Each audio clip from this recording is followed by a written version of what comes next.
Hello friends. आज के video की शुरुआत हम एक कोट से करेंगे और वो कोट ऐसा है। When I was young, I used to think money is most important thing in my life. Now that I am getting old, I know it is. ये कोट मेरा नहीं है, एक फेमस आयरिश ऑथर है जिनका नाम है ऑस्कर विल्डे। उन्होंने ये कोट अपने जिंदगी में कई एक बार लिखा था। अब ये कोट बताने की जरूरत क्या पड़ी? हाल ही में मैं एक आर्टिकल पढ़ रहा था जिसमें लिखा गया कि सचिन बंसल जो कि इंडिया के एक टॉप मोस्ट एंटरप्रेन्योर है, उनकी फाइनेंशियल सर्विसेज की कंपनी है जिसका नाम है नावी कंपनी। नावी के ढेर सारे म्यूचुअल फंड्स आपने जरूर देखे होंगे और शायद उसमें इन्वेस्ट भी किया होगा। तो इस कंपनी ने अपने 150 से लेके 200 एम्प्लॉयज को अपने जॉब से निकाल दिया। और जब इस कंपनी के स्पोक पर्सन को पूछा गया कि आपकी कंपनी प्रॉफिट में होते हुए भी आपने अपने एम्प्लॉयज को क्यों निकाला, तो इन्होंने काफी सिंपल आंसर दिया। उन्होंने बताया कि हम हमारे एम्प्लॉय का हर साल 2 बार इवैल्यूएशन करते हैं और जिस एम्प्लॉय का परफॉर्मेंस अच्छा होता है उसे हम रिटेन करते हैं और जिसका परफॉर्मेंस उतना अच्छा नहीं होता उन्हें हम जॉब से निकाल देते हैं। अब ये आर्टिकल पढ़ने के बाद में मेरे दिमाग में ख्याल आया कि कोई भी जॉब में आपको अगर टॉप 10 एम्प्लॉयज में होना है तो आपके कौन से स्किल्स आपको काम आएंगे। तो उसमें सबसे पहले जो है वो है आपका कॉन्फिडेंस। आपका कॉन्फिडेंस आपके उस फील्ड में नॉलेज और आपके सॉफ्ट स्किल्स, ये सारे इंपॉर्टेंट जो स्किल्स है आपके पास होने चाहिए, तब जाके इस कॉम्पिटिटिव ईरा में आप अपना जॉब सिक्योर कर पाओगे।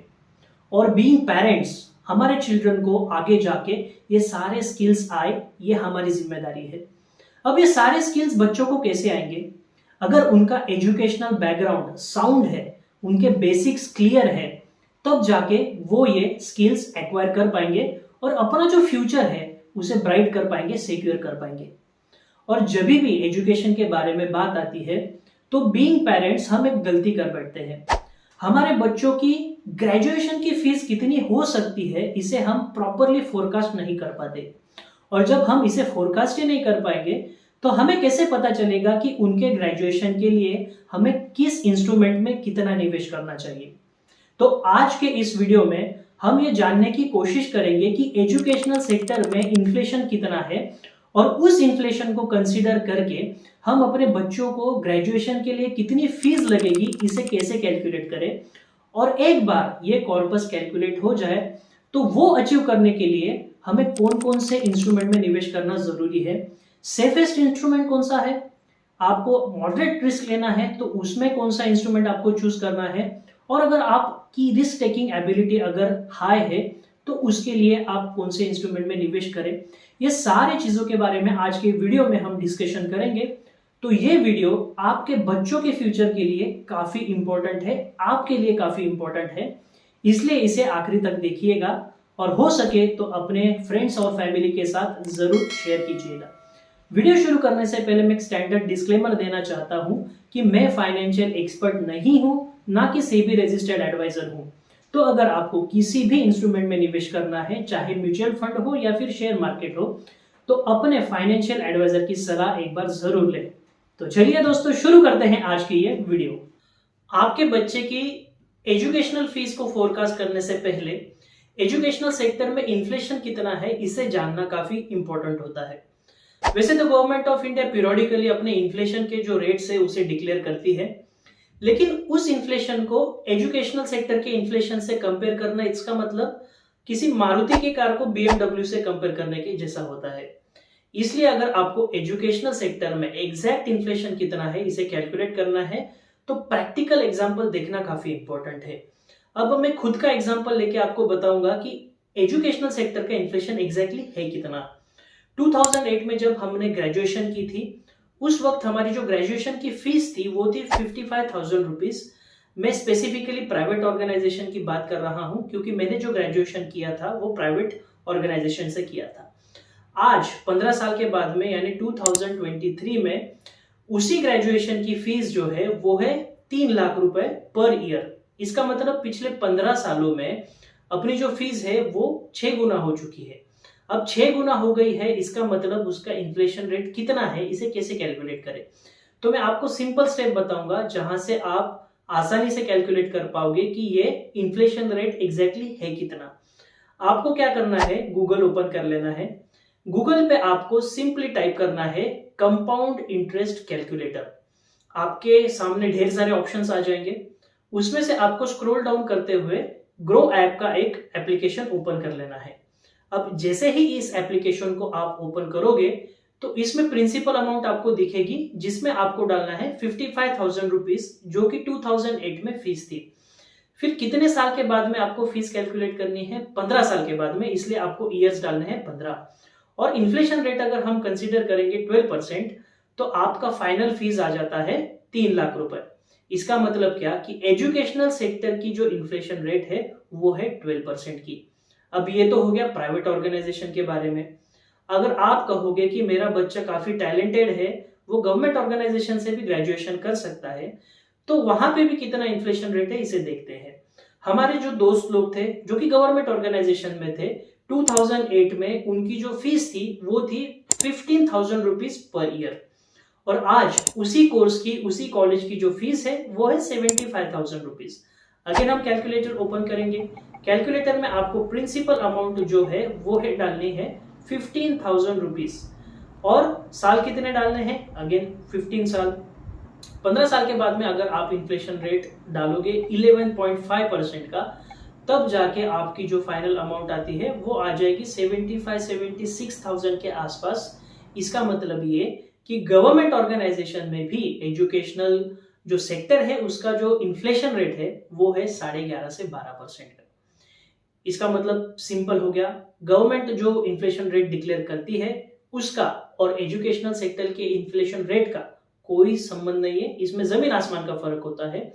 तो जब भी आप एजुकेशनल फीस को फोरकास्ट करोगे तो आपको इन्फ्लेशन रेट कंसीडर करना है 11.5 से लेके 12% का। To be on safer side अगर आप 12% का कंसीडर कर पाओ तो काफी बेटर रहेगा। अब हम देखेंगे कि इस हिसाब से आपके बच्चे के ग्रेजुएशन के लिए आपको कितनी फीस आने वाले दिनों में लग सकती है। तो चलिए हम कैलकुलेट करेंगे कि आपके बच्चे के ग्रेजुएशन के लिए कितनी फीस लगेगी। हाइपोथेटिकल एग्जांपल लेंगे। मान लेते हैं कि आपका बच्चा अभी 3 साल का है और जब वो 18 साल का हो जाएगा उसके बाद में वो ग्रेजुएशन के लिए जाएगा। इसका मतलब आपके पास है 15 साल। आज की ग्रेजुएशन फीस है इंजीनियरिंग कॉलेज की, हमने देखी वो है 3 लाख रुपए। एजुकेशनल सेक्टर का इन्फ्लेशन रेट हम कंसीडर करेंगे 12% का। 3 लाख को अगर 12% इन्फ्लेशन रेट से हम बढ़ाते हैं अगले 15 साल के लिए, तो 15 साल के बाद में 1 साल की जो फीस रहेगी वो रहेगी तकरीबन 16.5 लाख रुपए। ग्रेजुएशन अमूमन तौर पे 4 साल का होता है, तो 16.5 को अगर आप 4 से मल्टीप्लाई कर दो तो ओवरऑल जो फीस आ जाएगी वो रहेगी तकरीबन 65 लाख के आसपास, जो कि पूरे 4 साल की ग्रेजुएशन की फीस आपके बच्चे को लगेगी। इसमें आप क्या कीजिएगा, to be on safer side 10% extra margin पकड़ लीजिएगा, क्योंकि जहां पे आपका बच्चा पढ़ेगा वहां पे उसका रहने का खर्चा रहेगा, खाने का खर्चा रहेगा, उसे थोड़ी एंटरटेनमेंट की जरूरत रहेगी, तो उसका भी जो खर्चा है उसे ऐड ऑन कर लेना है। तो मोटा मोटी तौर पे अगर आपका बच्चा इंजीनियरिंग करना चाहता है अगले 15 साल के बाद में किसी अच्छे से कॉलेज से, तो उसे 70 से 72 लाख रुपए आपके ग्रेजुएशन में लगेंगे। अब ये तो हो गया प्राइवेट ऑर्गेनाइजेशन का। सिमिलरली हम अगर कैलकुलेशन करेंगे गवर्नमेंट ऑर्गेनाइजेशन की, तो उस वक्त 15 साल के बाद में गवर्नमेंट ऑर्गेनाइजेशन से 1 साल की फीस रहेगी 4 लाख। इसका मतलब 4 साल में तकरीबन 16 लाख की फीस उसे लगेगी, और इसमें अगर आप 10% एक्स्ट्रा मार्जिन ऐड करोगे तो 17 से 18 लाख की भी आपको ग्रेजुएशन की जो फीस है उसका अरेंजमेंट 15 साल के बाद में जरूर करना पड़ेगा। अब ये जो कॉर्पस है इसे हम किस किस तरीके से इकट्ठा कर सकते हैं इसके बारे में भी जानने की कोशिश जरूर करेंगे। चलिए हम मान लेते हैं कि आपकी जो चाइल्ड है वो एक गर्ल है, एक लड़की है, तो आप सुकन्या समृद्धि योजना का लाभ जरूर ले सकते हो, जिसमें आपको तकरीबन 8% के रेट से परतावा मिलेगा, इंटरेस्ट मिलेगा। तो इस केस में अगर आपको 72 लाख रुपीस इकट्ठा करने हैं तो आपको 21,000 रुपीस की जो है वो SIP हर मंथ करनी पड़ेगी। इसके अलावा आपके पास PPF का भी एक ऑप्शन है। अगर आपका लड़का है तो आप PPF अकाउंट में भी पैसा निवेश कर सकते हो, जहां पे आपको तकरीबन 7 से 7.5% के जो रिटर्न्स मिलेंगे। तो इसके लिए भी आपको 22 से 23 हजार की एसआईपी करनी पड़ेगी, तब जाके 15 साल में आप 72 लाख रुपए इकट्ठा कर पाओगे। अब आप कहोगे कि सैलरी कम है, उसमें खर्चे इतने ज्यादा है, तो इसमें 22,000 रुपीज की सेविंग्स करना हर महीने ये काफी मुश्किल चीज है। तो अगर आपको इस इन्वेस्टमेंट को कम करना है तो थोड़ा सा रिस्क ज्यादा लेना पड़ेगा। अब रिस्क ज्यादा लेना इसका मतलब क्या कि आपको स्टॉक मार्केट में निवेश करना पड़ेगा, और आपके पास अगर एक्सपर्टीज नहीं है तो आप सिंपली म्यूचुअल फंड के जरिए भी निवेश कर सकते हो। म्यूचुअल फंड में अगर आपको अच्छा रिटर्न्स चाहिए, प्रोबेबली सेफ तरीके से, तो सबसे बेस्ट ऑप्शन है इंडेक्स फंड में निवेश करना। अब इंडेक्स फंड में आपको तकरीबन कितने रिटर्न्स मिलेंगे, तो हिस्टोरिकली अगर हम देखें तो इंडेक्स फंड में आपको मिलेंगे 12 से 12.5% के रिटर्न्स। अगर 12% के रिटर्न्स हम कंसीडर करें अगले 15 साल के लिए, तो आपको कितने रुपीस की एसआईपी करनी पड़ेगी? आपको जो एसआईपी करनी पड़ेगी वो तकरीबन 14 से 15 हजार रुपए की एसआईपी करनी पड़ेगी। अब इसमें आपने एक चीज और कंसीडर करनी है, जब भी आप ये कॉर्पस विड्रॉ करोगे तो उसके ऊपर आपको long term capital gain tax भी लगेगा, तो उस कैलकुलेशन को भी आपको दिमाग में रखना है। अब आप कहोगे कि 15,000 रुपए की 14,000 रुपए की जो एसआईपी है ये भी काफी ज्यादा हो जाती है, कोई ऐसा ऑप्शन आप बताओ जिसके जरिए हम कम इन्वेस्टमेंट में एक अच्छा मुनाफा कमा पाए। तो फिर आपको और ज्यादा रिस्क लेनी पड़ेगी। अब और ज्यादा रिस्क लेना इसका मतलब क्या कि म्यूचुअल फंड में जो मिड कैप और स्मॉल कैप फंड्स की जो कैटेगरी होती है उसमें आपको निवेश करना पड़ेगा, लेकिन ये निवेश उतना आसान नहीं है। मिड कैप और स्मॉल कैप के जो स्टॉक्स है वो काफी वोलाटाइल होते हैं, ऊपर नीचे होते हैं, तो आपका पोर्टफोलियो कभी रेड में भी दिखेगा, नेगेटिव में भी दिखेगा। तो आप में वो क्षमता होनी चाहिए, वो पेशेंस होना चाहिए, तब जाके आप इस वोलेटिलिटी को हैंडल कर पाओगे। अगर हम कंसीडर करते हैं कि आप एग्रेसिवली इन्वेस्ट कर रहे हो किसी मिड कैप में या फिर स्मॉल कैप में, जिसमें हम कंसीडर करते हैं कि 14 से 15% के रिटर्न्स हमको अमूमन तौर पे मिल सकते हैं अगले 15 साल में, तो उस केस में आपकी जो एसआईपी अमाउंट आ जाएगी वो 11 से 12 हजार रुपए के आसपास में आएगी। अगर आप ये कहोगे कि 11-12 हजार रुपए की पर मंथ की एसआईपी ये भी बहुत ज्यादा है, तो मैं आपको सच बताना चाहूंगा कि आपको अपने स्किल्स अपग्रेड करने की जरूरत है, अच्छी जॉब ढूंढने की जरूरत है, अपना पेमेंट बढ़ाने की जरूरत है।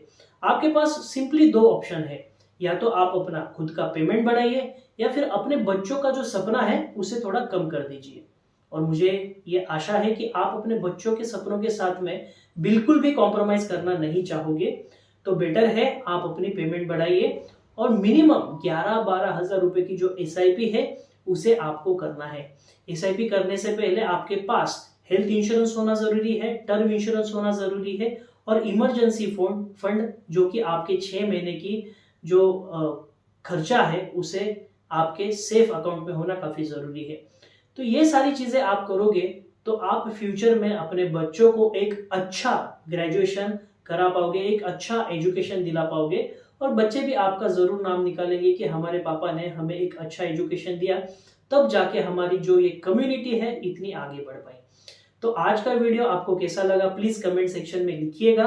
अगर आपके फाइनेंशियल नॉलेज में वैल्यू एडिशन हो रही है तो प्लीज इस चैनल को सब्सक्राइब कीजिएगा, लाइक कीजिएगा और अपने दोस्तों के साथ जरूर शेयर कीजिएगा। हम फिर मिलेंगे नए वीडियो के साथ, तब तक के लिए बाय बाय, जय हिंद।